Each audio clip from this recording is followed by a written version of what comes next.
Salut! Bienvenue dans À Cheval, le podcast de l'équitation collaborative. Je suis Morgane, je suis coach en équitation et j'accompagne mes élèves, peu importe leur discipline ou leur niveau équestre, vers plus de collaboration dans leurs échanges avec leur cheval. Si tu es cavalière et que tu es à la recherche de connaissances, de tips, de réflexions ou d'exos pour que ton équitation devienne plus collaborative, alors tu es au bon endroit. Dans ce podcast, je te partage seule ou avec mes invités tout pour t'inspirer et que tu puisses développer l'équitation dont tu rêves avec ton cheval. T'es prête? Allez hop, à cheval! Bonjour Alexandra, Hello Morgane. je suis ravie de t'accueillir ici sur le podcast. Alexandra, on vient et je vais annoncer à mes auditeurs dès maintenant que on va leur parler d'un projet commun à la fin de cet épisode de podcast. Donc pour ceux qui se reconnaissent dans ce que tu fais, dans ce que je fais, eh ben allez voir ou attendez la fin de cet épisode parce qu'on va vous parler d'un truc vraiment cool qui va se passer cet hiver. Alexandra, je t'ai invitée pour cet épisode. J'aime bien un peu reboucler un peu comme on se connaît avec mes invités. Euh, donc toi et moi, on est enseignantes d'équitation, en Exactement. gros. Toi et moi, on est, j'ai envie de dire, multipassionnés sur tous les sujets autour du cheval. Ça, c'est vraiment deux points communs. Euh, et tu es, tu as débarqué, j'ai envie de dire, dans Feel and Fit. Il me semble que tu as gagné une place avec un tirage au sort à un moment. C'est tombé sur toi et donc tu es élève de Feel and Fit, c'est ça? Ouais, c'est exactement ça. Et je suis tombée sur toi vraiment complètement par hasard parce que ben je suivais la. Il y avait le sommet de éthique et authentique. Ouais. Ils avaient invité une trentaine d'invités inspirants et c'est là que j'ai découvert ton travail. Et je me souviens, il y avait le moment où il y avait les concours parce que Ouais. chaque intervenant offrait un concours. Et quand ils ont annoncé ta formation, du coup, j'étais genre, bah, celle-là, elle est pour moi. Et je me souviens encore, la réponse, c'était le centaure. Et je l'avais écrit tellement vite, j'avais écrit faux en plus centaure, mais j'avais tellement envie de ta formation que c'est comme ça que ça a démarré. Et puis, ben, c'est par le biais de cette formation que ben, j'ai commencé à découvrir ton travail et puis que ben, on en est là aujourd'hui. Bah ouais, carrément. Donc on en est là aujourd'hui, on va revenir un petit peu au commencement. Du coup, on a souvent des discussions assez passionnées sur plein de sujets et on fait toi et moi le lien avec les chevaux de manière, j'ai envie de dire, presque globale. Je pense que c'est une de nos, vraiment un des trucs qui nous rapproche, toi et moi, c'est qu'on regarde les chevaux dans leur globalité. C'est ça, Toi, tu es basé en Suisse aujourd'hui, oui. donc on est Je un suis peu loin géographiquement, mais tu es en Suisse. loin géographiquement, mais finalement, comme tu dis, on est tellement passionné sur des sujets que je ne vois pas la distance parce que grâce à la technologie actuelle, c'est tellement génial de pouvoir se trouver proche de personnes qui partagent les mêmes valeurs. Ça, c'est Ouais, trop. carrément, carrément. Donc, Alexandra, donc on a rapidement, je pense que les auditeurs auront compris que tu es enseignante d'équitation, je l'ai déjà dit. J'aime bien pour que les gens puissent un peu cerner vos parcours. Est-ce que tu peux nous dire rapidement comment toi t'en es venue à travailler avec les chevaux? Mhm. Donc, à la base, je travaille pas du tout dans les chevaux. J'ai démarré un apprentissage de graphiste en Suisse. Voilà, parce que un peu, un peu comme chaque cavalière, quand on monte à cheval, quand on est enfant, on aimerait travailler dans les chevaux, mais voilà, mes parents m'ont aussi un petit peu dissuadée parce que c'est vrai que c'est un milieu où on gagne difficilement sa vie et tout. Enfin, ça, c'était les croyances de l'époque. Aujourd'hui, j'ai d'autres visions là-dessus.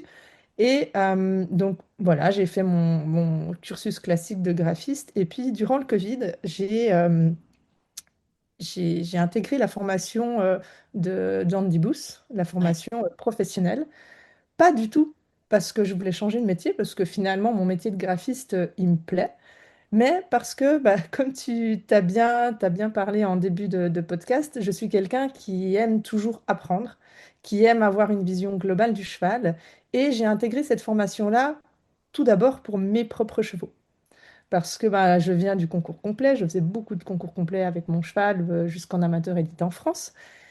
Et je me suis dit, ah, j'avais envie d'apporter plus de compréhension au cheval. Je faisais toujours un peu d'équitation éthologique, mais sans vraiment comprendre pourquoi je le faisais. Je pense un petit peu de feeling, mais j'avais envie de mettre des mots là-dessus et de me dire, genre, j'aimerais vraiment encore aller plus loin dans ma relation.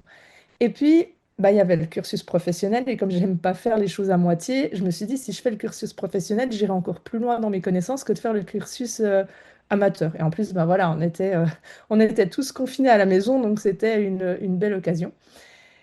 Et du coup, j'ai commencé ma première année, je me suis emballée, j'étais jusqu'à la dernière année, jusqu'au step 3 professionnel. Et puis, ben, de fil en aiguille, j'ai commencé à enseigner parce qu'on m'a demandé. Des gens m'ont demandé des conseils, donc j'ai commencé à donner des cours par-ci, par-là, toujours pas dans un optique d'en faire mon métier actuellement. Mais j'ai appris tellement de choses incroyables qui ont tellement tout changé dans la relation avec mon cheval durant ces 3 années, simplement c'était pas de la technique, c'était juste comprendre le cheval, comment il fonctionne. Et ça a tellement tout changé que je me suis dit, je peux pas garder ça pour moi. Mm. Et c'est comme ça qu'après, bah, c'est pas un métier, c'était juste d'être passionné de transmettre, transmettre, transmettre. Et puis, j'ai rencontré des gens qui voulaient aller dans la même direction. Et puis, ben voilà, j'en suis là aujourd'hui. Je suis toujours pas à 100% dans les chevaux, c'est en pleine réflexion. J'ai toujours un travail à 50% chez un employeur en tant que graphiste. Mais voilà, Ouais, c'est mes réflexions actuelles de savoir vers quoi je vais.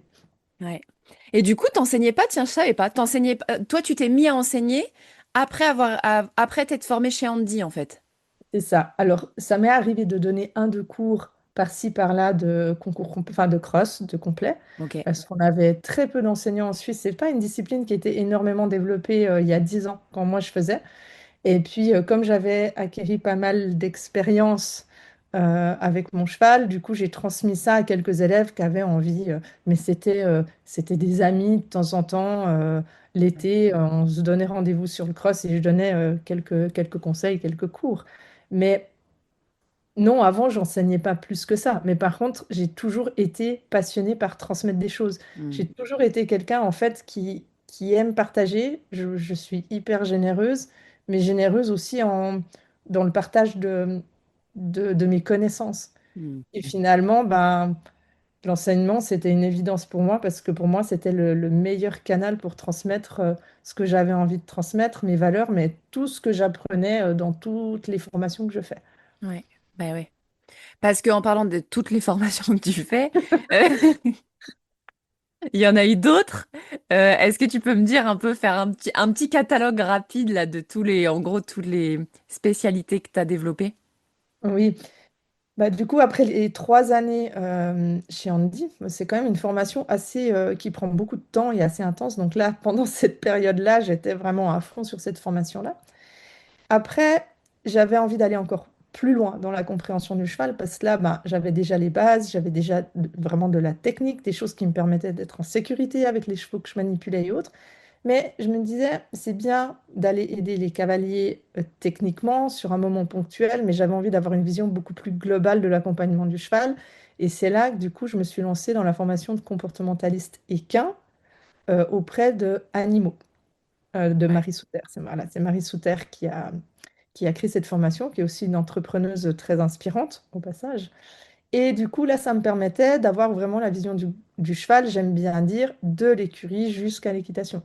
Ok. Donc, comme ça me permettait, quand il y avait un cheval avec des comportements, bien sûr, je savais qu'il fallait respecter les besoins fondamentaux, ce genre de choses, mais il n'y a pas que ça finalement derrière.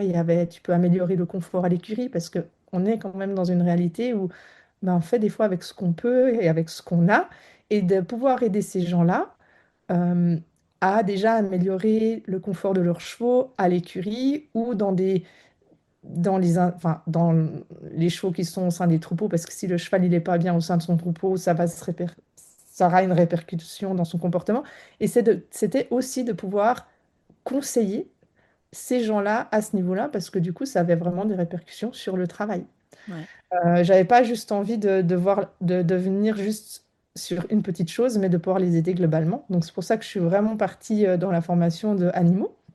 Et puis après, oui, c'est des petites formations un petit peu par-ci, par-là. Bon, ta formation, déjà, Feel and Fit, du coup, que j'ai intégré la version pro cette année. Mm. Donc, c'est dans la même idée. C'est améliorer, enfin, mieux comprendre le physique du cheval, sa locomotion, parce que si le cheval il n'est pas bien dans son corps, il sera pas bien dans son travail. S'il n'est pas bien dans son environnement, il sera pas bien dans son travail. Donc Ouais. d'avoir intégré ta formation, ça m'apporte cette casquette-là.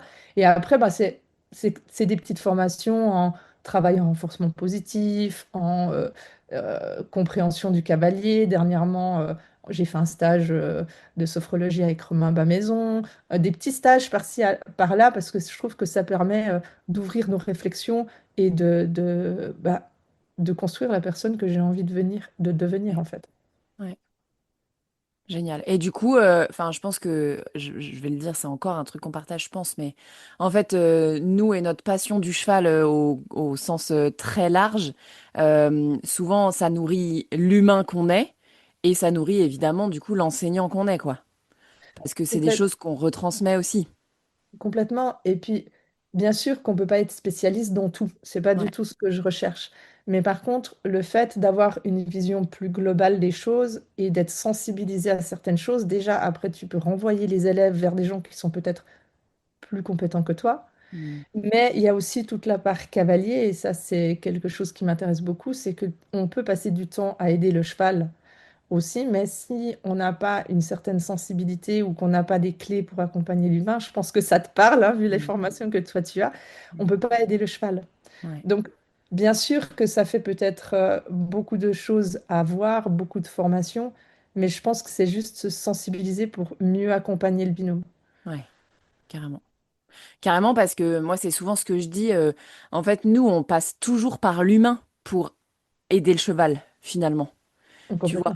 on a beau nous appeler pour dire, tu vois, je vais prendre un peu je vais grossir un trait, hein, comme je le fais souvent, mais tu vois, on nous appelle parce qu'on a un problème de comportement sur un cheval, mais en fait, on va apprendre au cavalier à avoir un impact sur son cheval, quoi. Donc c'est vraiment, on passe souvent. Alors il y a parfois des chevaux enfin toi tu prends des chevaux au travail, etc. pour leur réexpliquer, j'ai envie de dire, pour leur remettre les bons codes ou les bonnes, enfin voilà, pour leur réexpliquer. J'aime bien cette idée-là.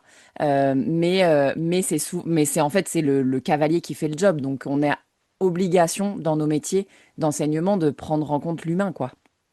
Oui, c'est ça, parce que tu peux travailler un cheval, euh, améliorer des comportements dits indésirables, que je mets toujours en des guillemets parce que c'est toujours un comportement indésirable au- Pour à la l'humain. vision de l'humain, mais toujours une solution pour le cheval qui est en train d'exprimer quelque chose.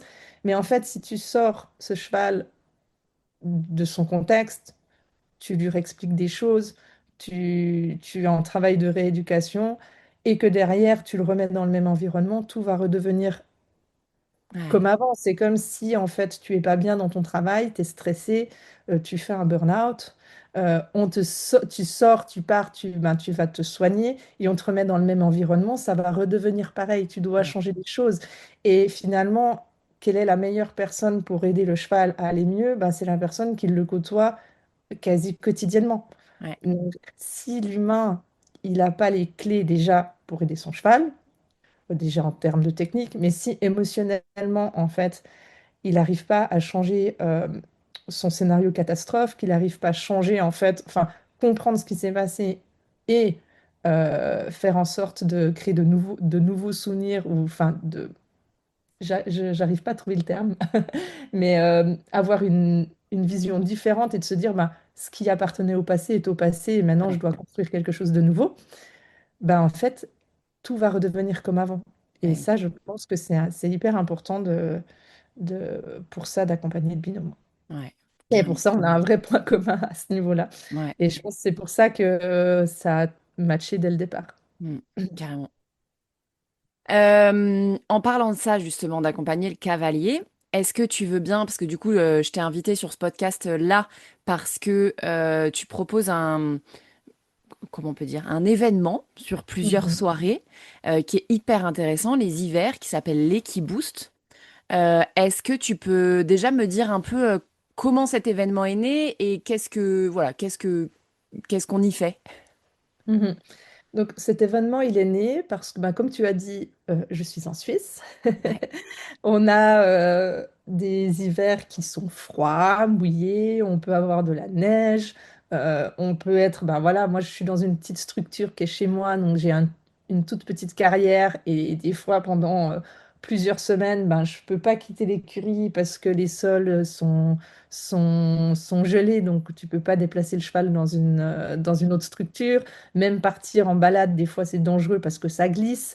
Donc des fois on est un tout petit peu bloqué à la maison et je me suis dit, bah, pourquoi pas proposer durant cette période d'hiver des formations en ligne pour que bah, tu puisses quand même progresser avec ton cheval en ouvrant ta vision sur de nouvelles choses. Mm. Donc l'année passée, on avait axé, d'ailleurs tu étais aussi parmi nous, on avait axé la thématique sur justement le cavalier, comment le cavalier peut évoluer pour être encore mieux avec son cheval en termes de mindset, de techniques diverses en coaching mental ou de bah, justement mieux comprendre les réactions de son cheval pour mieux adapter son propre comportement.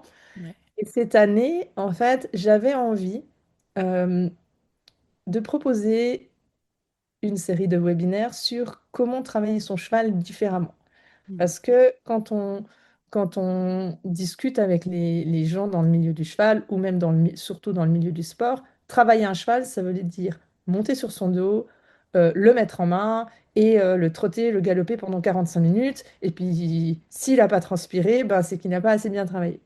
Seulement, il y a plein de solutions. Et bah voilà, bah déjà, bon, moi, j'adhère pas à ce genre de travail-là. Enfin, dans sa globalité, j'ai pas cette vision-là du travail du cheval. On peut travailler le cheval d'une multitude de façons différentes. Mais surtout, chez moi, même au-delà de ça, techniquement, je peux pas. Donc, j'avais envie de me dire, bah, j'aimerais proposer des solutions au cavalier que même si tu es dans le box de ton cheval, tu peux lui proposer des choses stimulantes qui vont le stimuler cognitivement, qui vont peut-être le stimuler physiquement, et te dire que c'est pas parce que tu vas pas dessus que tu peux pas rien faire avec. Tu vois, je vais te donner un exemple. J'ai une jument en rééducation et du coup la cavalière en rééducation aussi. Et un jour, elle me fait la réflexion, mais si on m'avait dit que quand des fois il pleut pendant une semaine et que je peux pas, je venais juste donner un coup de brosse à mon cheval parce que je pouvais pas aller en extérieur parce qu'il faisait vraiment un temps pourri, que j'aurais pu, par exemple, travailler un peu de medical training. Mm. De se dire genre, ah bah en fait, oui, c'est un travail où là, la jument, quand tu lui proposais le filet et le mord, c'était toujours un combat pour lui mettre du coup le bridon, pour lui mettre le mord dans la mouche. Et du coup, je lui ai montré que ben, elle peut travailler son cheval quand elle a même 15 minutes, elle peut travailler en renforcement positif, apprendre le mord. Puis elle m'a dit, mais on m'a jamais expliqué que ça, c'était du travail. Pour moi, du travail, c'était aller dessus.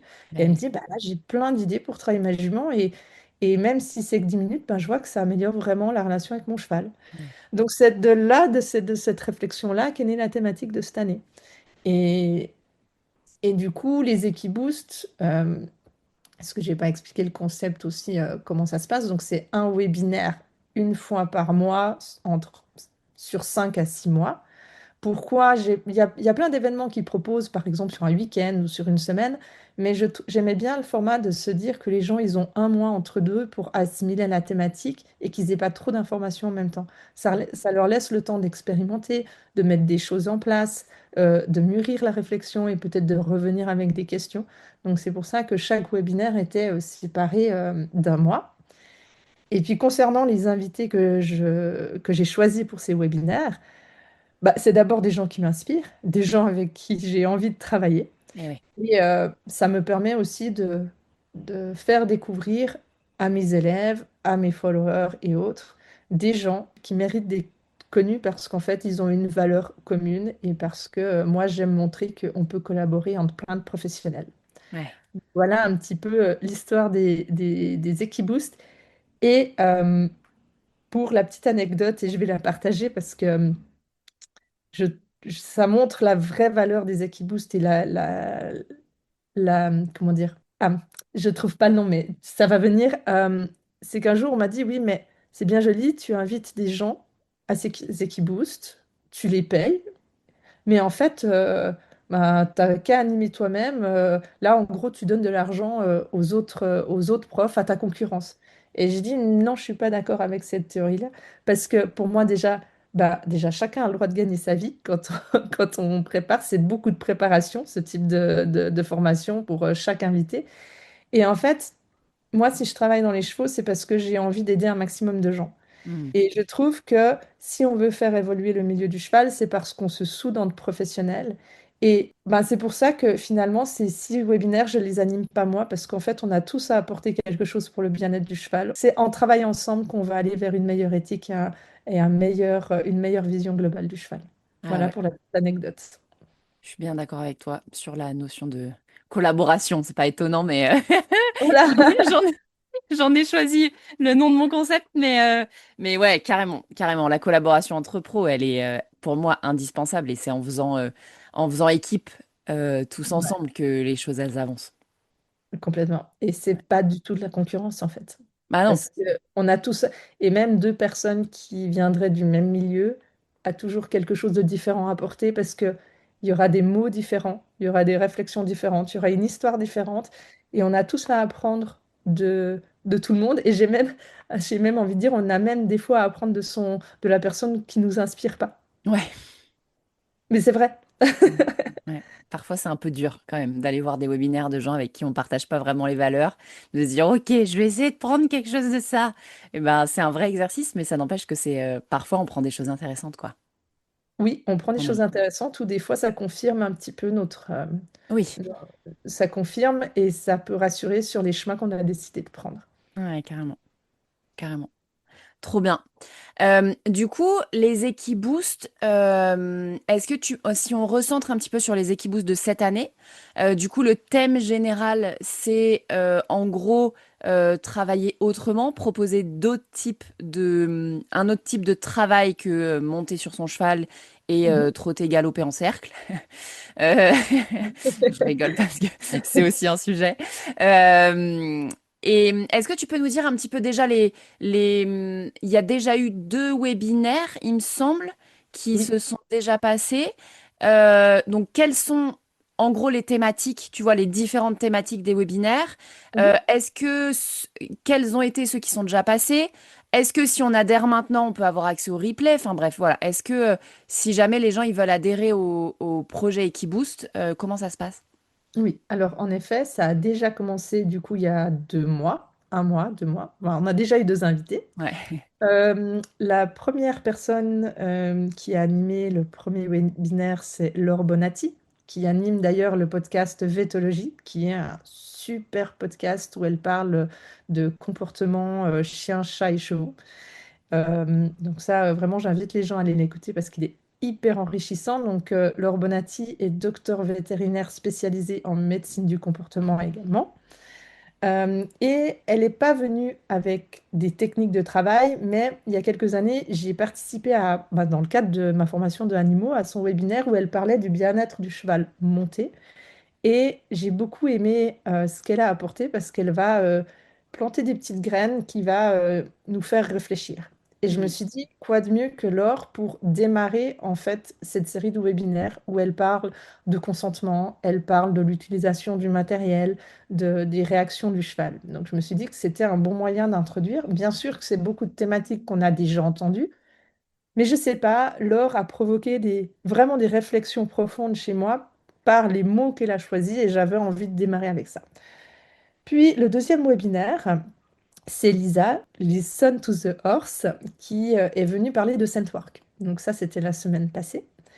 Un webinaire vraiment très intéressant sur des exercices qui utilisent les capacités olfactives du cheval, un petit peu comme on peut le faire avec les chiens, apprendre à pister des odeurs.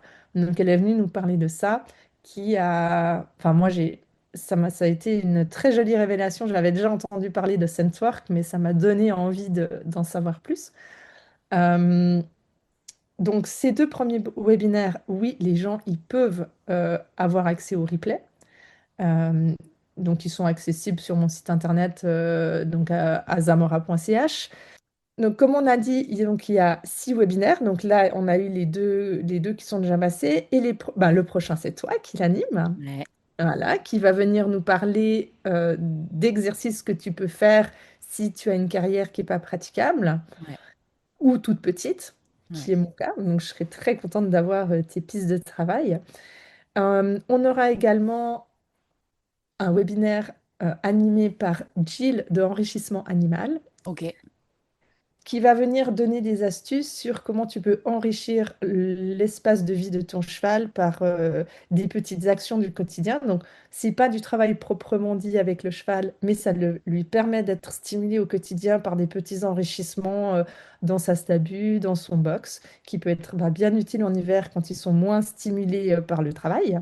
Ouais. Et d'ailleurs, elle a écrit un super bouquin que j'ai pas encore eu l'occasion de lire. Ok. On aura également Julia de One Horse Life qui va venir nous parler des contractions conscientes du cheval. Donc une thématique, voilà, c'est assez nouveau pour moi, donc je ne peux pas beaucoup vous en parler, Ouais. mais je vais découvrir son travail. Moi, je la suis sur les réseaux et son travail m'inspire beaucoup parce que on voit des chevaux qui évoluent, qui sont décontractés, qui sont coopératifs et c'est ce que j'ai envie de tendre avec mes chevaux dans le travail physique du cheval. Donc, elle va vraiment venir nous parler de cette thématique-là.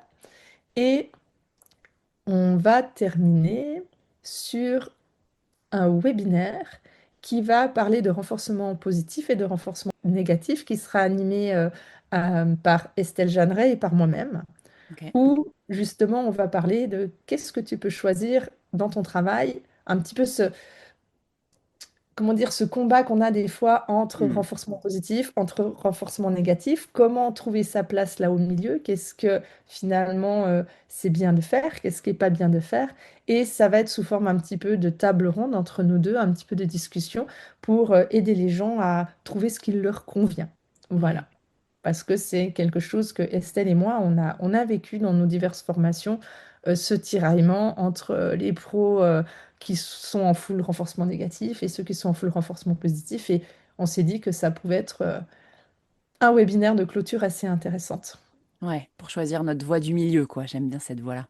Et oui, parce qu'il y a, dans chaque extrême, il n'y a jamais du bon en général Ouais. et de trouver sa place là-dedans et ce dont on a besoin. Ouais. Parce que ce Ouais. qui est vrai pour quelqu'un n'est pas forcément vrai pour quelqu'un d'autre. Bah ouais, ce dont on a besoin, dans quel cas on utilise l'un ou dans quel cas on utilise l'autre, tu vois, quel choix on peut faire. Ouais, hyper intéressant. Voilà. Et puis du coup, ces webinaires, donc il y a la possibilité de prendre le pack complet des webinaires, où là, en prenant le pack complet, du coup, les gens, ils payent 5 webinaires et ils ont le sixième qui est gratuit. Ah ouais, Donc, ok. si tout d'un coup, les gens, ils ont loupé les 2 premiers webinaires, mais qui désirent quand même le pack, ils peuvent quand même encore profiter de l'action. Et ces webinaires, ils sont disponibles pendant un an. Et ça, pour moi, c'était important pendant un an parce que bah, les gens, des fois, ils ont besoin de temps pour assimiler certains sujets ou ils ont besoin de revoir les webinaires. Des fois, il y a des webinaires qu'on garde 2, 3 fois. C'était pour vraiment que les gens ils aient le temps de pouvoir regarder ces webinaires quand ils désirent et quand ils ont besoin. Ouais, génial. J'adore l'idée. Et moi, j'avais effectivement participé l'année dernière. Je crois que la thématique, moi, elle était sur la peur à cheval en extérieur, je crois. Exactement, tu avais parlé du cheval en extérieur et en balade, oui. Ouais, c'était trop cool. Et cette année, je suis hyper contente parce que c'est une thématique en fait qui est hyper spécifique de bah, comment je travaille le physique de mon cheval alors qu'il peut pas bouger finalement ou peu. Mhm. J'ai trop hâte parce que j'ai plein d'idées d'exercices. C'est un des trucs que moi j'adore. Tu vois, je parle souvent de gym postural. Oui, Euh, en fait, c'est quelque chose que je fais beaucoup avec mes chevaux. C'est quelque chose que j'amène beaucoup mes élèves à faire finalement. Même en visio, tu vois, on a beaucoup de, ouais, bref, beaucoup de travail postural. Et donc, on va vraiment parler de ça, d'idées d'exercice, de qu'est-ce que je regarde, où je regarde, pour savoir si mon exercice il va dans le bon sens ou pas. Voilà, ça va être vraiment passionnant. Et puis de l'aborder effectivement sous l'angle de j'ai pas de place, comment je fais, ou les sols sont pas praticables, comment je fais. Bah franchement, moi enfin, je trouve ça hyper intéressant. On le voit nulle part et du coup, merci de proposer ça parce que je pense que vraiment ça va aider. Parce qu'on connaît tous ça. tu dis, nous, en Suisse, on a les sols gelés et tout ça. Mais en fait, je pense que peu importe où on est, on a tu vois, on a des moments où les sols, ils sont tellement boueux que, bah, on va pas aller dehors. Ou alors notre carrière, elle est pas praticable parce qu'il y a une énorme flaque. Ou, enfin, tu vois, et du coup, ça va nous donner vraiment des pistes d'exercices autres à mettre en place dans Mhm. des espaces restreints, quoi. Donc, Oui, trop cool. ou aussi un cheval blessé. Ouais, Par exemple, tout ce qui est travail en scent work, moi, c'est la première chose qui m'est arrivée au-delà du travail, de tout ce que ça peut apporter en termes comportemental, mais de se dire, ben, mon cheval, il est en convalescence parce qu'il est blessé. Ben, moi, je me souviens à l'époque, j'ai mon grand Alezan qu'on voit partout sur mes réseaux sociaux qui s'était fait une rupture de tendon et il a été pendant 8 mois au box ouais, strict. Et j'avais pas les outils que j'ai aujourd'hui et j'aurais pu faire plein de choses qui l'auraient stimulé et qui l'auraient, ben, rien que par l'enrichissement de l'environnement ou justement par le travail de Scentwork, ben, ça lui aurait apporté des meilleures choses pour sa convalescence. Et l'idée du choix de ces divers webinaires aussi, c'est de se dire que ben, on peut faire du Scentwork, on peut faire de l'enrichissement euh, l'enrichissement de l'environnement. On peut faire du travail physique comme toi tu vas expliquer et que c'est pas disons que c'est pas, tu vas pas choisir. Tu peux ouais, faire les trois. ouais. Et c'est de se dire que j'ai une boîte à outils que je suis en train de remplir et que ben voilà, aujourd'hui je peux faire un petit peu de scent work, un jour je peux faire un petit peu d'exercice physique, aujourd'hui je peux un peu faire ça. Mais c'est accessible à tout le monde, que tu sois cavalier de 140, que tu sois cavalier de dressage, que tu fasses du loisir. En fait, tu peux apporter ça en fait dans le quotidien de ton cheval là. Ouais, carrément. Génial.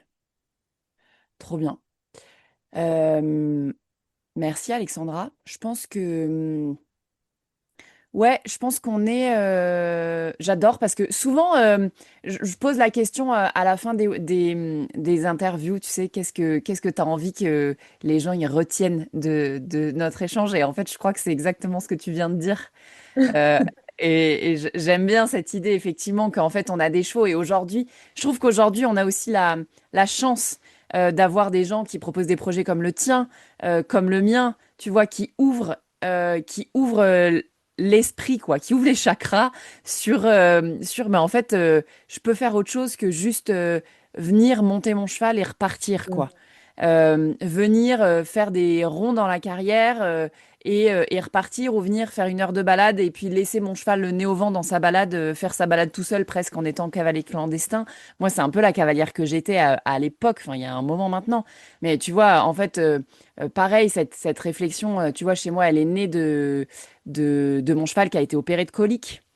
Mm. Donc, pareil, au box strict et puis interdiction de bouger, interdiction de, enfin voilà, pour pas faire sauter les agrafes et tout ça. Donc, bah, en fait, moi, je me suis retrouvée un peu con, quoi, tu vois, à me dire, mais en fait, moi, à part le prendre au licol pour le faire brouter, si tu veux, je peux rien lui. Enfin, je me suis retrouvée complètement perdue.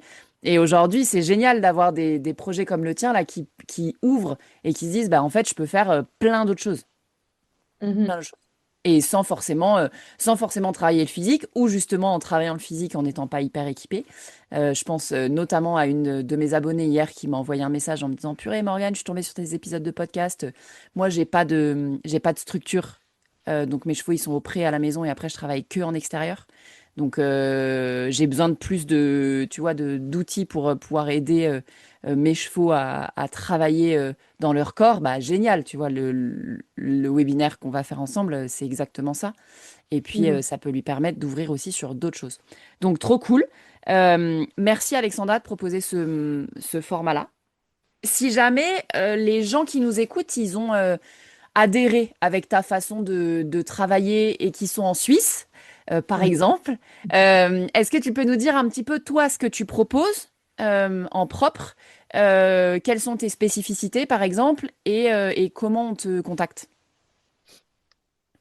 Alors, moi, je propose pour l'instant du coaching one-one. Donc, actuellement, en fait, je propose ben, simplement des cours privés. Oui, essentiellement des cours privés. Je n'ai pas énormément de cours de groupe. Pour l'instant, c'est essentiellement tout ce qui touche à équitation éthologique, comportement, compréhension du cheval. Mais je peux aussi accompagner sur les bases du dressage, les bases à l'obstacle. Je prétends pas pouvoir entraîner des gens pour des 140, mais je peux apporter en fait la connaissance et la compréhension du cheval dans diverses disciplines. Donc ça, c'est ce que je propose. Je peux proposer également des conseils sur l'environnement du cheval, vu que j'ai ma formation de animaux. Donc ça, c'est quelque chose que je propose aussi. Je fais aussi de l'accompagnement en visio pour les gens qui habitent plus loin et qui peuvent pas forcément se déplacer. Ou j'ai quelques cavaliers français aussi qui m'ont contacté, qui désirent Ok. travailler. Donc ça, c'est aussi quelque chose possible. Voilà actuellement, mais je suis en train de travailler justement sur plein d'autres accompagnements pour 2026, quelques accompagnements justement un tout petit peu plus riches en visio, pas juste donner le cours en visio. Donc ça va arriver début d'année prochaine, normalement. Génial. Voilà, et puis à côté, ben, je fais aussi un petit peu de formation via webinaire pour accompagner d'autres personnes, enfin plus de personnes, un peu ben, sous forme de Boost, mais sur des thématiques qu'on me demande. Je propose. Ah oui, cette année, j'ai proposé un concept qui était assez sympa. Je l'oublie tout le temps, mais en fait, c'était sympa. Je propose des petits déjeuners entre 3 et 4 fois par an à la maison ou dans des structures chez des gens qui désirent m'accueillir pour partager un moment avec leurs amis ou avec leurs élèves. Et j'arrive avec une thématique et le petit déjeuner. Et puis, on discute autour d'un bon petit déjeuner d'une thématique. Ça peut être du medical training, ça peut être théorie de l'apprentissage. Voilà, ça peut être toutes sortes de thématiques que les gens y Génial. désirent. Donc ça, c'est aussi quelque chose que je propose. Donc si Trop les bien. gens ils désirent travailler avec moi, en général, le plus simple, ben, c'est de me contacter via les réseaux sociaux. C'est Je mettrai globalement les comme... liens. Je mettrai les Voilà, liens dans la description. voilà, ou par mon site internet. Après, c'est vrai que en termes de déplacement, je reste assez locale parce que je suis encore prise à 50% par mon autre job. Donc, du coup, j'ai pas forcément toute la souplesse que je désire. Mais en général, le mieux, c'est que soit que les gens ils viennent vers moi, on regarde ce qui est possible, on regarde leurs envies. De toute façon, on fait un tout petit peu un bilan. On regarde les envies de la cavalière, les problématiques qu'il y a avec le cheval ou ce qu'on aimerait tendre avec le cheval. Et puis derrière, on va trouver une solution. Si moi, je peux pas aider ces gens-là, en général, ce que je fais, c'est que je les envoie vers des gens, des confrères ou des gens que j'aime recommander. Ouais, ok, cool. J'aime bien dire, je laisse jamais un cavalier sans solution. J'essaie toujours de l'aider, même si c'est pas moi qui vais l'aider par la suite. Hmm, génial. Trop bien. Tu dis que tu restes un petit peu en local, donc on a dit que tu étais en Suisse. Plus précisément, t'es où? Alors en Suisse, je suis dans un petit village qui s'appelle Orsonnens, mais ça va pas parler à beaucoup de gens. Mais je suis sur le canton de Fribourg, tout proche de Romont. Je me déplace un petit peu sur le Gros de Vaud, région Chalet d'Agobert, Mont-sur-Lausanne. J'ai quelques élèves par là-bas. J'ai plusieurs élèves dans la région de Lignières, Bienne. Je vais de temps en temps. Et autrement, bah, voilà, ça tourne autour du canton de Fribourg. Et puis, voilà. J'organise aussi des stages si tout d'un coup il y a des gens Ouais. qui sont plus loin. Donc ça, c'est aussi quelque chose qui est tout à fait possible. Et dernière chose que je fais, mais du coup, c'est pas moi qui enseigne, c'est que je fais venir régulièrement des intervenants en Suisse. Donc les gens, restez connectés un petit peu parce que je travaille avec pas mal d'enseignants. Ben, mes formateurs que j'ai eus chez Andy Booth, comme Elisabeth Couche qui vient régulièrement en Suisse. Bah, il y a Thibaut Valette qui vient le week-end prochain pour les adeptes en concours complet. Et puis je fais régulièrement venir des gens qui m'inspirent. Parce qu'on en revient à ce que j'ai dit avant, c'est que moi j'aime trop collaborer avec d'autres professionnels, j'aime trop apprendre, échanger avec d'autres professionnels. Et j'aime dire à mes élèves d'aussi, en restant bien sûr, parce que chaque enseignant que je fais venir est choisi parce qu'il partage les mêmes valeurs Hmm, et qu'on va dans la même direction. euh, voilà, j'aime proposer ça un petit peu en Suisse pour qu'on amène d'autres choses dans le travail du cheval. ouais, génial. Trop bien. Eh ben écoute, pour tous ceux à qui ça parlerait, je mettrai les liens de ton Instagram et ton site dans la description de ce podcast. Et puis pour ceux qui veulent suivre les Equiboost pour cet hiver-là, donc au moment où sort cet épisode de podcast, on est fin novembre. Mon webinaire, moi, c'est le 10 décembre au soir. Donc c'est des webinaires le soir aussi. Donc, qui vous permettent normalement, pour les gens qui travaillent, de pouvoir les suivre plus facilement. Vous pouvez Oui. les suivre en live et vous avez aussi les replays, l'accès aux replays. Et puis, Voilà. En général, c'est tous les deuxièmes mercredis du mois ok, et c'est chaque fois à 20h. Et génial. en général, ça dure, on va dire, 2 heures parce que souvent, on dit 1 heure et demie, mais on déborde parce que c'est trop passionnant. C'est ça. Ok, trop cool. Et donc, si les gens ils veulent s'inscrire à l'équipe Boost, pareil, je remettrai le lien direct sur la description de cet épisode de podcast. Et puis, au pire, ils peuvent le retrouver sur ton site, j'imagine, Alexandra. Et exactement, il y a tout sur mon site internet. Il y a la description de chaque invité aussi. Et puis Hmm. de toute façon, s'il y a des questions, s'il y a quoi que ce soit, le mieux c'est venez vers moi. Et puis je me ferai un plaisir de, de vous donner les informations qui vous manquent. Ouais, Voilà. carrément. Trop bien. Et ouais, de petits messages aussi pour ceux qui écoutent cet épisode de podcast, parce que du coup, ils me connaissent moi, maintenant ils te connaissent toi. Si je fais un petit focus sur le webinaire que moi je vais animer chez toi, je suis hyper contente de le faire, parce que vraiment, je reviens là-dessus, mais c'est une thématique qu'on n'aborde jamais de ce point de vue-là, et qui vraiment peut parler, enfin je suis sûre que ça parle à toutes les personnes qui nous écoutent. Donc vraiment, en 1 heure et demie, l'idée c'est de vous donner des clés et des exercices, des idées d'exercices qui vont pouvoir vraiment, j'ai envie de dire, occuper tout votre hiver. Et soit entre vos séances à cheval, soit carrément si vous avez un hiver cloîtré parce que les sols sont cata, ça va vraiment pouvoir aider votre cheval d'un point de vue physique à se sentir mieux dans son corps. Donc voilà, je conseille, moi je suis trop contente de pouvoir animer ça. Et puis je conseille à toutes les personnes qui nous écoutent de venir sur ce webinaire-là. Donc le 10 décembre 2025, parce que effectivement cet épisode va rester plus tard, 10 décembre 2025, et puis les replays de ceux qui sont déjà passés, et puis les prochains webinaires aussi pour ceux qui veulent prendre le pack que je vous conseille, parce que ça peut carrément ouvrir l'esprit sur plein de sujets. Oui, Voilà. et puis améliorer la relation avec votre cheval parce que de toujours faire la même chose tous les jours, ça entache sa motivation et là, ça va vous donner plein de clés. Comme Morgane l'a dit, euh, là, on parle d'un hiver difficile où on n'a pas de temps, mais ces exercices peuvent vous accompagner tout au long de l'année après et de vous dire que, voilà, mais je pense que pour moi, le mot de la fin, c'est de vous dire que c'est pas juste quand on monte sur son cheval et qu'on le fait transpirer qu'on peut travailler. Ouais, Loin de là. Moi, j'ai des chevaux qui sont beaucoup plus beaux physiquement, qui sont beaucoup mieux musclés depuis que le travail, il est varié parce qu'ils sont plus décontractés et du coup, leur corps est beaucoup plus prêt à travailler. Donc, c'est ouais, un bon moyen de préparer aussi pour les sportifs je suis sûre qu'on a des sportifs qui nous écoutent. Ça va être aussi des super clés pour vous aider à préparer votre saison sportive 2026. carrément. Carrément. Eh ben écoute, mot de la fin, impec, Alexandra. Merci Alexandra pour ta présence ce matin. Merci pour les projets que tu déploies aussi parce que enfin, c'est très cool pour les cavaliers, pour moi aussi en tant qu'entrepreneuse d'avoir quelqu'un comme toi dans son entourage.